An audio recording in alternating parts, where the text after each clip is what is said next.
أقل شيء الحد الأدنى، لأنه بدون هذا الحد الأدنى تدخل المجتمعات في فوضى، في احتراب، في تناف، في تناسخ، ينسخ بعضها بعضا، ينفي بعضها بعضا، يمسح بعضها بعضا. الحد الأدنى هو التسامح. والعجيب إخواني وأخواتي، كلما تسامحنا فتحدثنا عن التسامح وششبنا التعصب بكل أشكاله ومبانيه وتمظهراته، الديني منه والثقافي والسياسي والأيديولوجي، وهذه هي المظاهر الأربعة الأشهر للتسامح وللتعصب طبعا في المقابل، لأن التعصب كما قلنا لكم هو الضد النوعي للتسامح، هو الضد النوعي. كلما فعلنا هذا يأتيك من يعترض ومن يعلق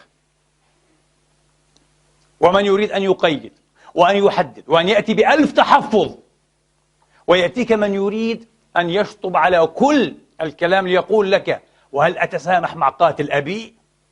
وهل أتسامح مع الذي يحتل وطني؟ وهل ومن قال لك هذا؟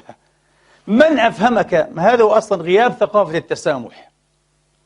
في ظل هذا الغياب أيها الإخوة طبيعي جدا أن تجد جامعيا أو أكاديميا لا يفهم ما هو التسامح، ويبدأ يقيد ويتنقد عليك كما يفعل مراهق غر لا يعرف شيئا في دنيا الفكر والثقافة، فضلا عن أن ينظر لكيف تعيش الجماعات والطوائف والمذهبيات والأحزاب في أمة مهددة بالطرد من الجغرافيا والتاريخ معا كما يقال دائما. هل أتسامح مع قاتل أبي؟ من قال لك أصلا؟ هل هناك من قال على مستوى العالم أيها الإخوة من العالمين أن التسامح يعني شطب القوانين؟ أن التسامح مجتمع بلا قوانين؟ أن المجتمع المتسامح مجتمع أيها الإخوة لا يعرف ترسيم وتحديد وترتيب عقوبات على الجرائم؟ من قال لك هذا؟ أتسامح مع قاتل أبي؟ شيء غريب، طريقة عجيبة في التفكير تحبطنا حقيقة، تشعر الإنسان بالإحباط. هذا مستوى شبابنا، هذا مستوى الجامعيين، هذا مستوى المفكرين الدارسين تماما. ككلما في كل مرة تحدثنا فيها عن الحرية يأتيك بألف تحفظ، لأنه في الحقيقة لا يريد أن ينظر للحرية، هو مستمتع بالعبودية. الحرية ستأتي بكذا وكذا وكذا وكذا وكذا. طبعا كل شيء يا إخواني، هذه الدنيا ليست عالم التمحض ولا التجرد، ما فيها خير مطلق، ما فيها شر مطلق، ما فيها شيء مطلق. هذه الدنيا كل شيء له مزايا وله مثالب، له إيجابيات وله سلبيات، طبيعي. حتى الحرية وحتى التسامح، كل شيء، حتى التعصب له إيجابياته. طبعا كما قال دينورفال، تعصب له إيجابياته، كما قال تعالى: وإثمهما أكبر من نفعهما، لكن سلبياته أعظم من إيجابياته مليون مرة. أليس كذلك؟ ليس هكذا تورد الأمور، ليس هكذا يدار عالم الفكر أو الأفكار إخواني وأخواتي. لا، التسامح لا يعني إلغاء القوانين. لذلك الآن هنا في الغرب هذا الذي يتحدث كثيرا عن التسامح، وبلا شك أصاب أقدارا هائلة من التسامح. بفضل هذا التسامح نعيش نحن هنا كمسلمين مرفوعي الرأس، نخطب ونؤذن ونكبر ونصلي. طبعا لم ننل ولا ينال أحد كل حقوقه، لأن هذه المجتمعات ليست مجتمعات مثالية، لم تغلق قوس التاريخ، لكن تنال أكثر مما تناله في بلدان عربية وإسلامية باسم الإسلام وباسم حتى أخوة العروبة، مش بس أخوة الدين وأخوة العروبة. لا تنال ربما عشر ما تناله هنا، حتى العشر كثير، حتى العشر كثير. هذه حقيقة. هنا يتحدثون في مجتمعات التسامح أيها الإخوة، عيش التسامح والتنظير وفلسفة التسامح وأشكلة التسامح.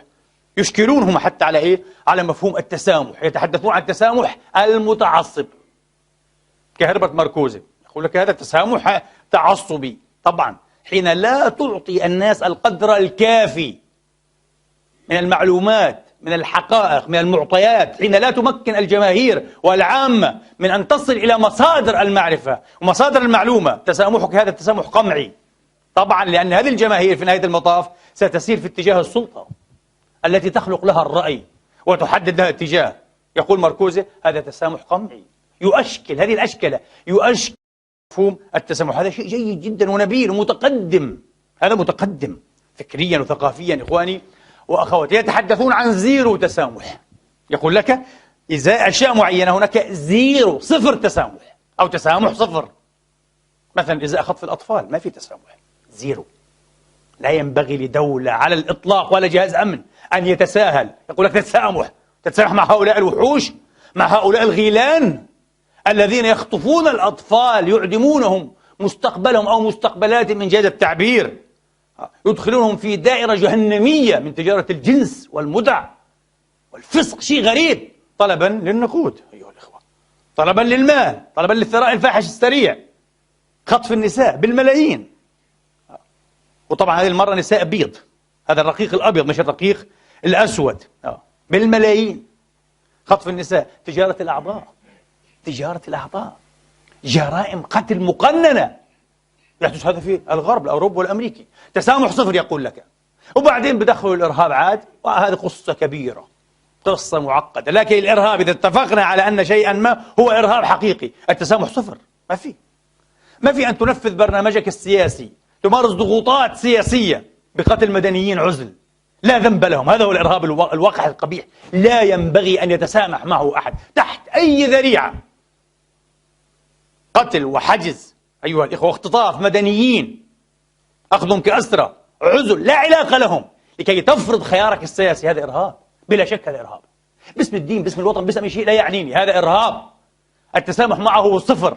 الكل يتفق على هذا يا إخواني وأخواتي، الكل يتفق على هذا. لكن لعود إلى جواب سؤال تلك الشخصية الملتزمة دينيا، تسأل بمرارة